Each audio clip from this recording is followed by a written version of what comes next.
क्या आपके बच्चे के सर का टेम्परेचर उसके जिस्म के टेम्परेचर से ज़्यादा होता है?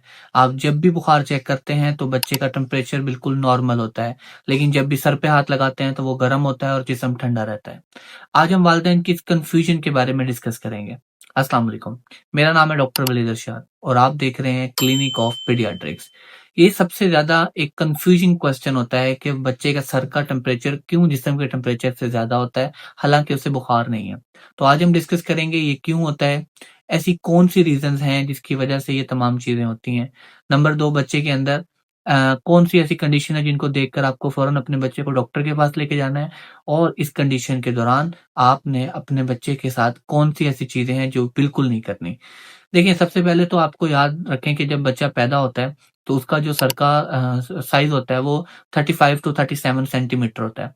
अब यही बच्चा जब 1 साल तक पहुँचता है तो इसके सर का जो साइज़ होता है, वो तकरीबन 45 सेंटीमीटर तक चला जाता है और बच्चे की जो सर की मैक्सिमम ग्रोथ होती है, वो पहले 2 साल के दौरान होती है। तो इससे हमें ये तो कन्फर्म हो गया कि बच्चे के सर की यानी उसकी ब्रेन डेवलपमेंट जो है, वो पहले 2 साल में सबसे ज़्यादा होगी। अब क्योंकि सबसे ज़्यादा ग्रोथ सर की है तो उसको ज़्यादा ब्लड सर्कुलेशन भी चाहिए। तो ज़्यादा ब्लड जो है वो बच्चे के सर की तरफ जाएगा। अब इसकी वजह से जो ज़्यादा हीट होगी वो सर की तरफ होगी और सर का टेम्परेचर ज़्यादा होगा। नंबर 2 पे जो बच्चे होते हैं उनमें जो बीएमआर होता है, बेसल मेटाबॉलिक रेट होता है, वो बहुत ज़्यादा होता है। क्योंकि ज़्यादा तवानाई पैदा होती है और बच्चे को ज़्यादा एनर्जी की ज़रूरत भी होती है। अब क्योंकि ज़्यादा एनर्जी पैदा हो रही है बॉडी के अंदर और उसने निकलना भी सर के रास्ते होता है, तो इस वजह से भी सर का साइज़ ज़्यादा होता है। और तीसरी सबसे बेसिक जो रीज़न है वो ये है कि जो बच्चों का हीट रेगुलेटिंग सिस्टम होता है ना, वो बड़ों की तरह मैच्योर तो होता नहीं है अभी, वो इमैच्योर होता है, पहले 2 साल के दौरान। इस वजह से जो बच्चे का सर होता है, वो ज़्यादा हीट होती है उसमें एज़ कम्पेयर टू बॉडी। इसलिए आप जब भी बच्चे का सर चेक करेंगे तो उसके जिस्म से ज़्यादा गर्म होगा और जब भी बुखार चेक करेंगे वो नहीं होगा।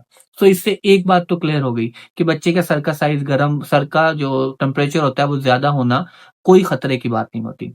अब दूसरी बात हम डिस्कस करते हैं कि ऐसी कौन-सी कंडीशन है जिसमें आपने अपने बच्चे को डॉक्टर के पास लेके जाना होता है।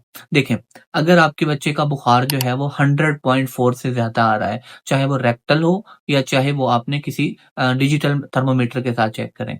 नंबर 2 आपका बच्चा जो है वो फ़ीड करना छोड़ दे, आपका बच्चा बहुत ज़्यादा रो रहा है, कंटीन्यूअसली रो रहा है और उसका साँस लेने में बहुत ज़्यादा मुश्किलात का सामना आ रहा है। इसके अलावा बच्चे की दिल की धड़कन तेज़ है, उसकी ब्रीथिंग पैटर्न चेंज हो गया है या आपका बच्चा जो है उसका यूरिन आना बहुत कम हो गया, आपके बच्चे को झटके लग रहे हैं।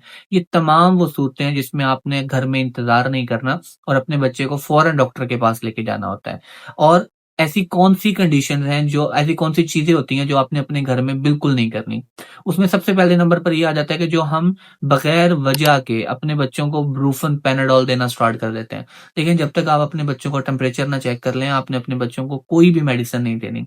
और दूसरे नंबर पर एंटीबायोटिक्स का इस्तेमाल तो बिल्कुल भी नहीं करना। ज़्यादातर पेरेंट्स क्या करते हैं, जैसे ही वो देखते हैं कि सर का टेम्परेचर ज़्यादा है, तो वो बच्चों को एंटीबायोटिक घर से ही देना स्टार्ट कर देते हैं, जो सबसे गलत प्रैक्टिस होती है। इसके अलावा आपने ठंडे पानी की पट्टियाँ नहीं करनी होती बच्चे को। बच्चे को किसी किस्म का कोई भी आपने नहलाना नहीं है बार-बार, आपने इन चीज़ों से बचाना है, बच्चे को ठंडा-गरम नहीं करना।